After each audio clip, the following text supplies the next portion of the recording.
The Las Vegas Raiders have signed wide receiver Jordan Veasy, who apparently loves Colin Kaepernick. We're going to give you all the details about this player and talk about what this could mean for the Raiders, what it can mean for the wide receiver room and the rest of this team. We know Bryan Edwards was traded just last week to the Atlanta Falcons. We need to figure out who is going to be that number 3 wide receiver. We got Hunter Renfrow, we got Davante Adams. Who is number 3? Before we get into this, remember to like this video, subscribe, and also ring the bell. Turn on all notifications. You will not regret it. So Jordan Veasy, 6'3", 225 pounds, bigger guy. Veasy was an undrafted free agent and he was picked up by the Tennessee Titans. He would bounce around from several different teams like the Jaguars, Colts, and Bills before eventually landing on the Redskins. They were called the Redskins back then in 2019. He landed on the Redskins / Washington football team, and what was interesting about this was the fact that the way he got signed to their practice squad was due to a public workout in 2019 with Colin Kaepernick. We know Colin Kaepernick does have these workouts every single year and somehow is unable to get into the NFL every year, but maybe he doesn't want to since he makes more than almost all the football players on a team. But Veasy was able to gain some hype from this and he eventually landed on the Houston Texans. He played for the Houston Texans in preseason last year and actually received a touchdown pass from quarterback Davis Mills. He appeared in only 2 games last year for the Texans during the regular season, and in both those games, he had no targets, no receptions, but had 1 fumble recovery. So hey, we know this guy can recover a fumble if it ever happens. Veasy would eventually be released by the Texans before the start of the season in late August. He did have some spark happen at UC Berkeley when he was there.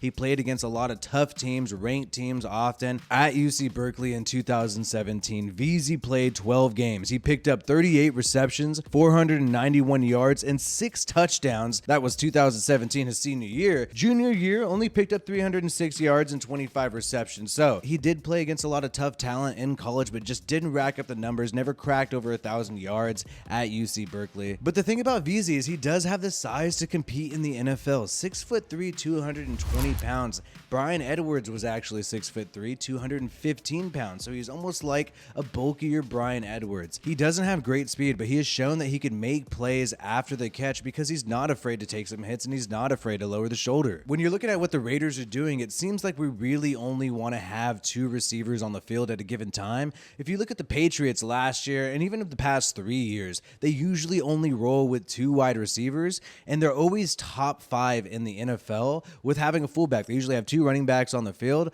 They're one of the top 5 teams that actually has the tendency to do that a lot. And we know in the NFL these days, you're supposed to roll out with 3 wide receivers, sometimes 4 every single time. But the Patriots just don't do that most of the time. And it seems like Josh McDaniels isn't planning on doing that this year with the Raiders. You thought, okay, maybe things might be different because we have so many weapons. There's also this possibility that a lot of people aren't talking about. Darren Waller. Do we really think Darren Waller is going to be in the traditional tight end set every single time? John Gruden, what he would do with Darren Waller, he'd move him outside, sometimes in the slot wide receiver position as well. He moved him around the field. And you have to think with the ascending talent of Foster Moreau, will the Raiders maybe just think, hey, let's just have Foster Moreau there at tight end and Darren Waller, let's move him around. Let's put him in the slot sometimes. Let's have Darren Waller on the outside, Davante Adams on the outside, Renfrow in the slot, and then Moreau at tight end sometimes. You could even do that. It would technically be a 3 wide receiver set in that case. It's just that Darren Waller would be acting as a wide receiver. And that could open up a lot of stuff for you if you're capable of doing that. Because, hey,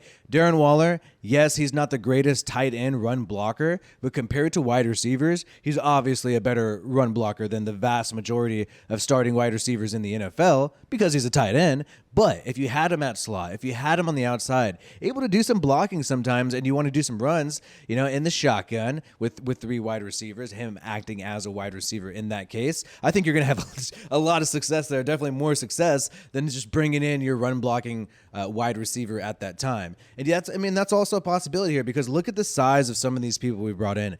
Mac Hollins, right? Veasley here. Demarcus Robinson, he has some size. We don't have speedy wide receivers, but we do have wide receivers that are bigger body, can make contested catches, and I think can block. And I think that's what Josh McDaniels really wants to do. Couple that with the fact that we have let's just say it. We have a shitload of running backs. Like, we have a shitload of running backs. And it's not like we're going to release Drake or something like that or move on from Jacobs. No, I think we're going to try to keep all of these running backs. And I think some of these running backs will go to the practice squad and they're going to hope they don't get plucked. And they might be useful and straight up play this year because running backs do get injured a lot. And Josh McDaniels appears to want to run the football. Really. You got Jakob Johnson as your fullback. And Drake got his contract restructured. So you know he's going to be on the team this year, perhaps next year for sure. It's fully guaranteed. Josh Jacobs, yeah, you decline the 5th-year option, but in my opinion, you're not going to get great trade value for Josh Jacobs right now.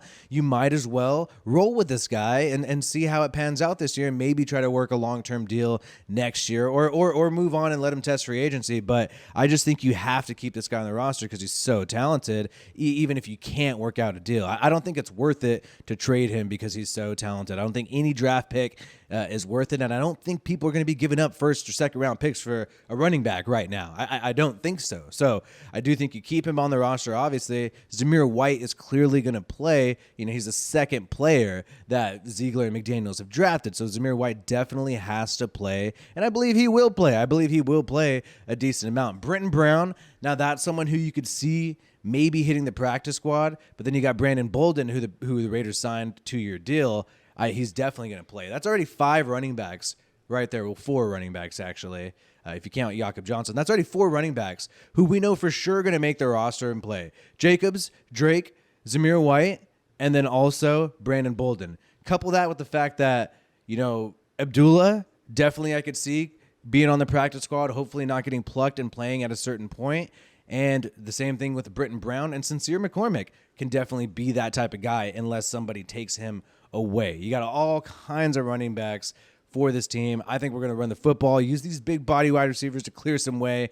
Let me know what you guys think. Hey, make sure to like this video if you haven't already. Subscribe to the channel for more Raiders news and updates. And hey, by the way, check out SeatGeek. I have a $20 promo code. You can save $20 on all tickets through SeatGeek. Just use my promo code WiFiWillie when you're checking out. There'll be a link in the pinned comment. Peace out, and I hope you have a good one.